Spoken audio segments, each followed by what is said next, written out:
Richard Caldwell had never been the kind of man who came home early. His life was built on precision: meetings, investments, power lunches, and late nights. Every minute was accounted for.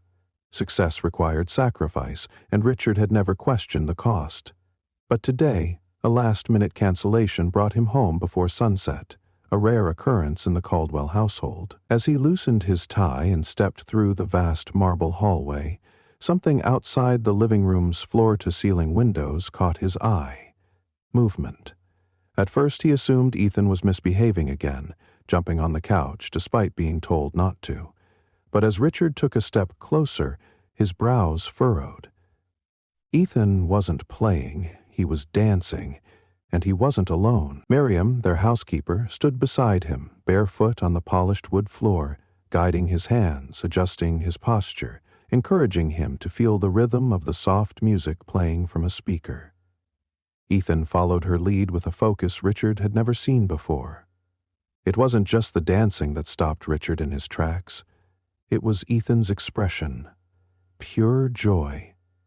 His son, usually so reserved and cautious, was laughing. His shoulders, always tense, were relaxed.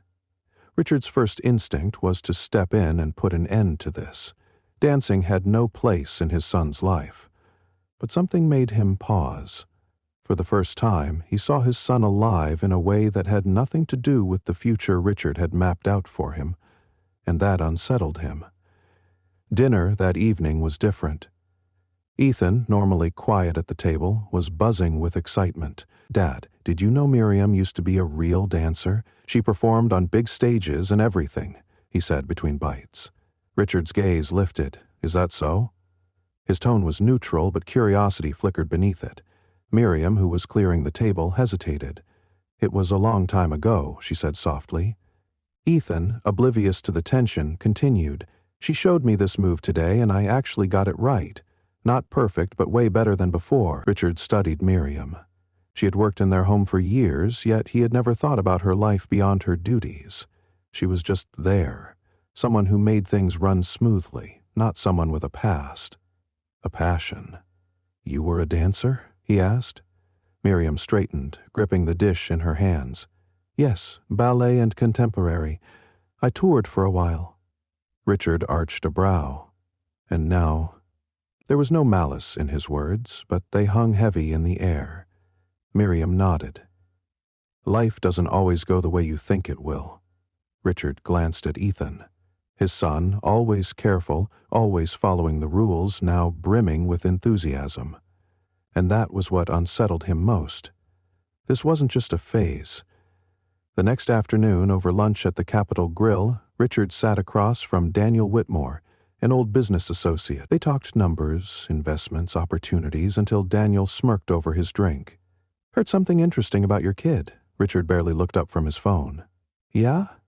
My wife ran into your housekeeper, says she's been giving Ethan dance lessons." Daniel chuckled, shaking his head. "Hey, didn't peg you for the type to let that happen." Richard forced a small laugh.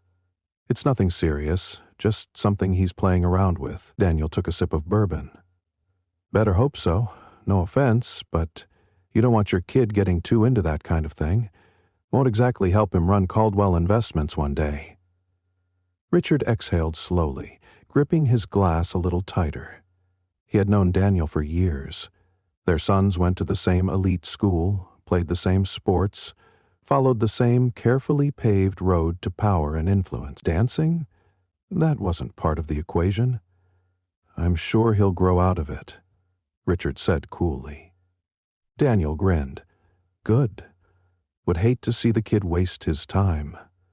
The conversation moved on, but Richard wasn't listening, because for the first time he didn't like the man sitting across from him. That night, Richard sat alone in his home office, staring at his computer screen. The reports meant nothing. His mind was elsewhere. A soft knock at the door pulled him from his thoughts. Miriam. She rarely came to his office. Even more rarely did she speak unless necessary. "Can I talk to you for a moment, Mr. Caldwell?" He gestured to the chair, but she didn't sit. Instead, she clasped her hands in front of her and took a deep breath. "I don't mean to overstep," she said carefully, But I feel like I need to say something. Richard leaned back. Go on. Miriam hesitated, then spoke with quiet confidence. I know what people like you think of people like me. You see me as the housekeeper, someone who cleans, who stays in the background, and that's fine. But just because I work for you doesn't mean I don't know things. Richard's jaw tightened. And what exactly do you think you know?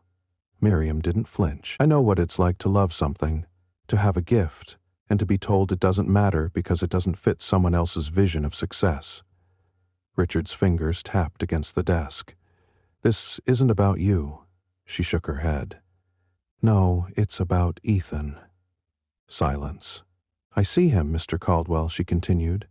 I see how he lights up when he moves, how he feels the music. I see what you don't want to see. She stepped forward, voice softer now. And I see how you look at him when he dances, like it scares you. Richard let out a slow breath, his chest tight. He didn't like how well she could read him. I know what happens when people are forced to let go of the things that make them feel alive, Miriam said. I lost my chance, but Ethan doesn't have to. Richard swallowed, his throat dry. And what if this isn't what's best for him? Miriam studied him for a long moment. Then, quietly, what if it is? She didn't wait for a response. She simply turned and walked out, leaving Richard alone with the question that refused to go away.